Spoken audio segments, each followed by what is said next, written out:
When I heard Neil Sedaka had died at 86, I posted one of his songs on social media. I'm a Gen X alt-rock fan, so Sedaka isn't exactly my usual listen, but come on, he's a legend. I went with Standing on the Inside from 1973 and told everyone to hang on for the chorus. Then in the comments, my old summer camp friend Beth Titchler-Mines wrote something that stopped me cold.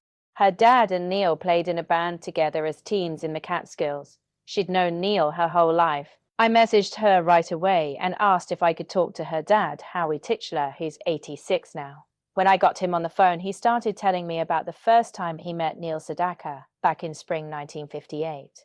Howie said, "I met Neil at the Kingsway Theatre on Kings Highway in Brooklyn. I was standing in the back near the popcorn stand. Neil's next to me, wearing a high school band sweater. I asked him what school he went to and told him I played music too. He said he was a piano player and they were looking for a saxophonist for a summer gig in the Catskills. I said, great, I'm in. Just like that, he handed me an address and told me to show up in some basement for the audition. Honestly, I wasn't even at the theatre for the movie. I was there to meet girls, which is why I was hanging around in the back. Before I tried out, I went to my uncle Sid Cooper for some advice. He played sax and woodwinds for Tommy Dorsey's band, and later on NBC with The Tonight Show, first with Jack Parr, then Johnny Carson.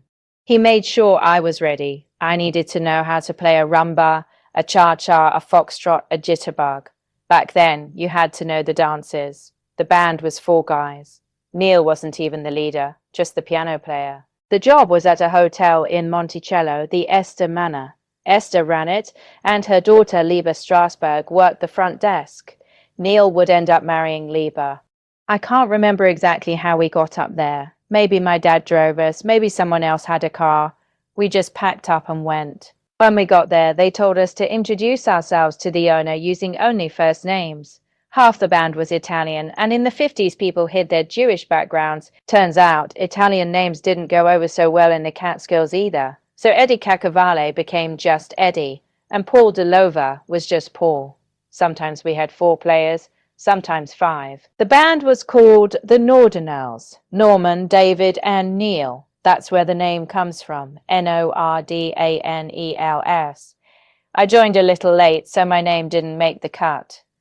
If it was a wedding or a bar mitzvah, we wore white tuxes, sometimes black ones. At the hotels, it just depended on the night. We worked 6 days a week, no exaggeration. Afternoons, we played by the pool for cha-cha lessons.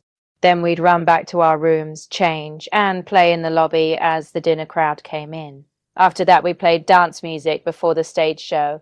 Then we'd read the charts for whatever act was performing. A dance team, a singer, a comedian. I was making $85 a week plus room and board. Room is a stretch. I slept near the chicken coops. No tips either, unless you count getting seated at dinner with the single girls. I was born in 1939, so do the math. I was 18 when I started at Brooklyn College. By 1961, I was off to Temple University in Philly for dental school. The Catskills gig paid for it all because I could save every summer. Brooklyn College cost $15 a year, books included. Dental school was a whole different story, so being in the band felt like a gift. People always bring up Dirty Dancing when you talk about the Catskills, but that came later. The movie's set in 1963 at a fake resort called Kellerman's, but the vibe was already there in the late 50s and early 60s. Smoky, loud, full of energy. At Esther Manor, single girls came up with their parents for the summer, and sometimes at dinner, they'd seat the musicians with the guests. So there we were, night after night, at long tables with our instruments close by. Honestly, we were in heaven. The girls were too. I played those gigs 6 or 7 summers. It wasn't just a one-off. I kept playing through my 3rd year of dental school. After I married Carol and graduated, that chapter closed. I focused on dentistry after that. I became an orthodontist, practiced on Long Island for about 45 years, and now I teach at Columbia. We lived on Long Island at first, near my practice. My wife became a social worker and psychotherapist and opened a practice in Manhattan.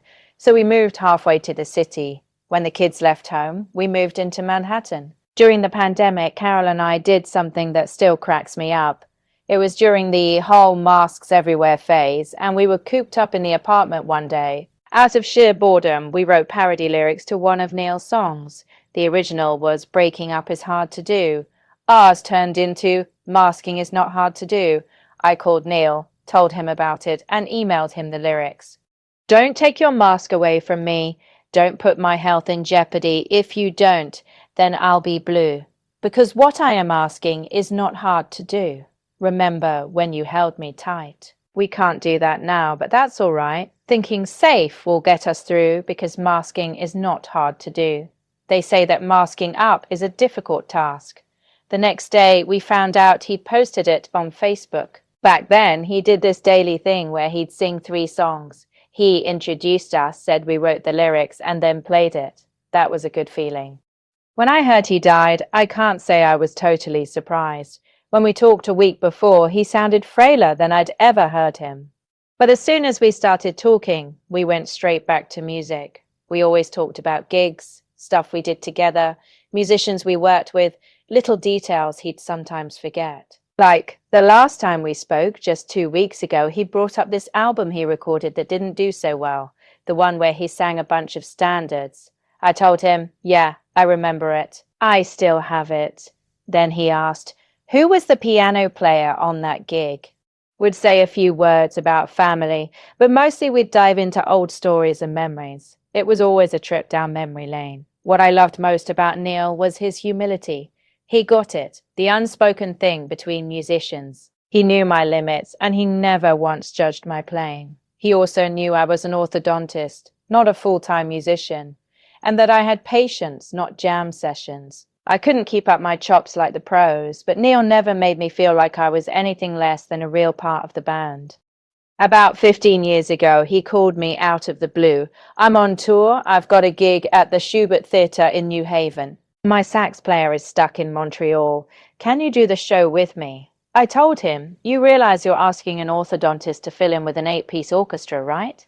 He just said, no problem. I'll fax you the music. Fax. That tells you how long ago this was. Pretty soon sheet music started spewing out of my fax machine. Half of it totally unreadable. I called Neil and said, I'll do the gig, but don't expect me to read those charts. I'll play by ear. He said, perfect.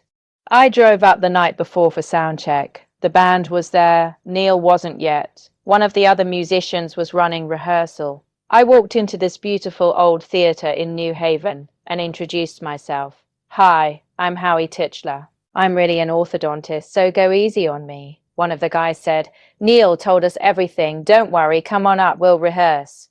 They put me right behind Neil. So yeah, I was in the spotlight too. The air conditioning was blasting, blowing my sheet music everywhere. I'm grabbing pages, trying to look like I belonged. Neil was gracious as always.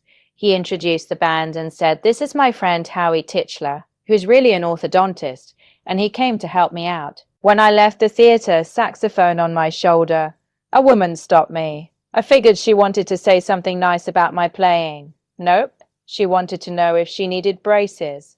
Now, I'm just thinking about the good times. Whenever Neil came to Manhattan, we'd meet up, go to the Met or the Guggenheim.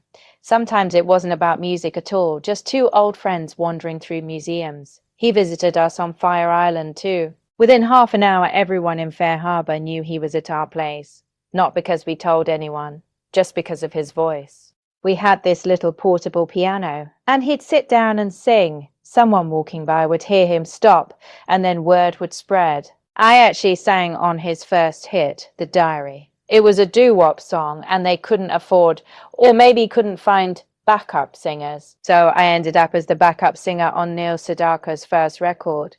But honestly, what sticks with me isn't the credit. It's the sound of him in the room, that voice carrying out the window. In Fair Harbor, you'd always hear him before you saw him.